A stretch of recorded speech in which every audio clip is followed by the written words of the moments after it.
Hey guys, welcome to ILM Academy. Today we're going to talk about the guitar, specifically the classical guitar.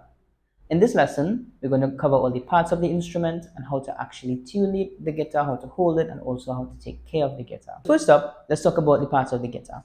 Now, the way I like to think about it is in three parts. First up, we have the body, which is this big part here. We have the neck and the headstock.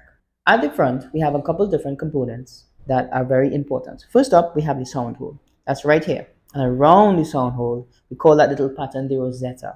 So let's talk a little bit about the sound hole of the guitar now and the importance of it. So as I've mentioned before, this part here is the body. We also call it the sound chamber. So the sound hole gives the strings or the vibration of the strings the ability to travel into the guitar and come back out at a louder volume.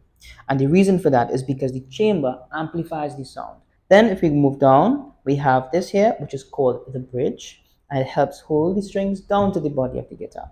Next, of course, we have this little white strip right here, which is called the saddle. If you notice, the strings are actually tied onto the bridge and then lays on the saddle. Now the guitar has 6 strings and they have particular names. We'll talk about that in a little bit.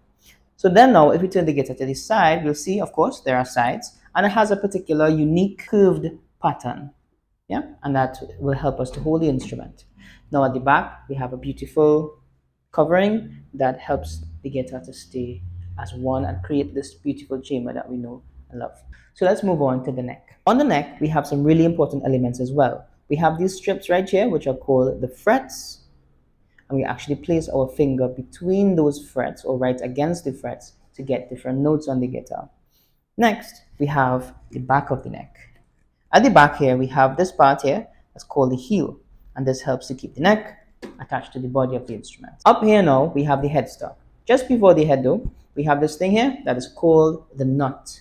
And if you look closely at it, you'll see some ridges that helps keeps the string in place. Further up now, we have the tuning keys. These tuning keys are really important. They play a major role in actually keeping the guitar in tune and keeping the tension of the strings. The next important element, of course, is the strings. When we count the strings, we number them from the one closest to the ground, which is this one.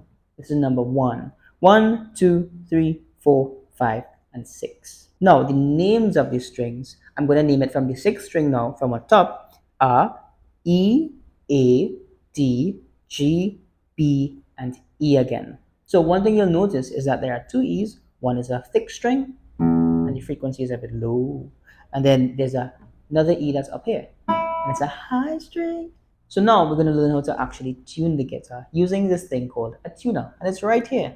So let's check it out. So the first thing we're going to do is turn on the tuner like this.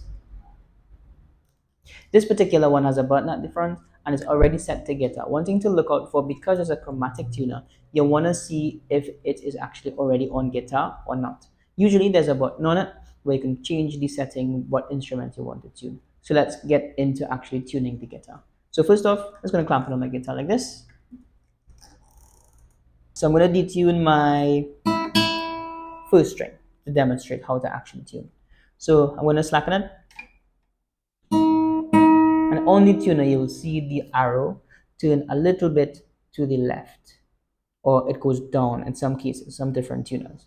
Or it might be yellow or red, depending. Usually green is a good place. So you'll see that E note is out of tune. It's too flat, or it's too, the tension isn't high enough, okay? Or the pitch isn't high enough. So what I do is I'm going to turn away from my body to actually tighten the string. And I'm going to try to get to that E note, okay? And notice how the arrow changes.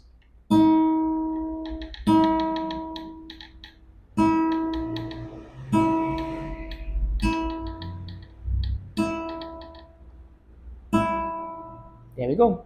So my E string is now in tune. So basically what you want to do is do that for all of your strings. Check each string, make sure it's in tune. If it's to the left, that means it needs tightening. If it's to the right, it needs a little bit of actually reducing the pitch, right?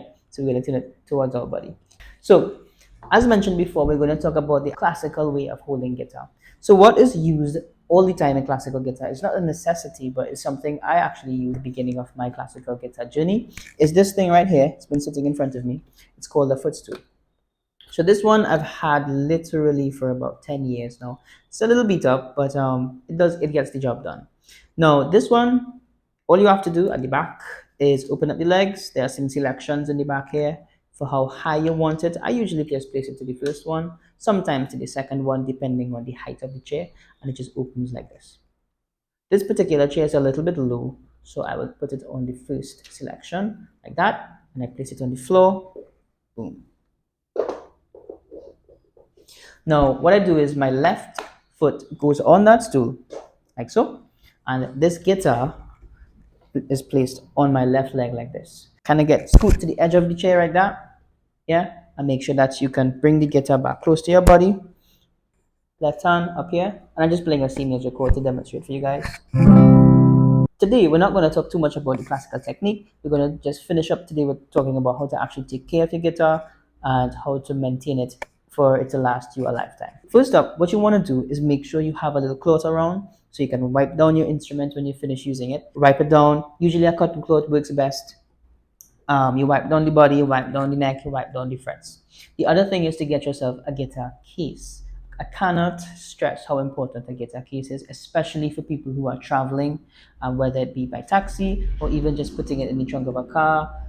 It's very, very helpful to have a case. The last thing I would say is to make sure and store your guitar on this thing here. If you're at home or in a gig, on a guitar stand. Having your guitar on a guitar stand is really important. You just rest the guitar down like that, boom, and you're good to go. We're actually finished with today's lesson. I hope this lesson was really informative and helped you on your journey for playing classical guitar. Another thing I'd like to mention is you can support us by contributing on our Patreon page. The link will be in the description or somewhere up here. Click on that, give us some support. It will really help us to continue making videos and in the future. See you all. Thanks for watching.